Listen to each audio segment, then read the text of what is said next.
how to X bar symbol in Word.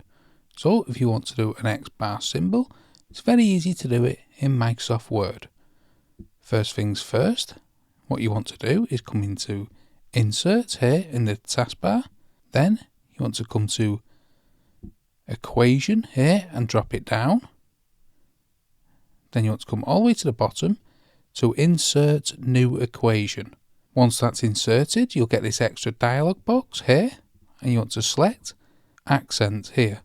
You want to drop this down, then you want to come down to Overbar and Underbars.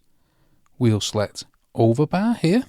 Then, once you've added that, you can type X underneath,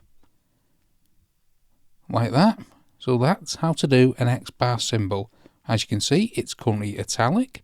If you want to change this, you can highlight it, then press the italic and it'll take the italic off.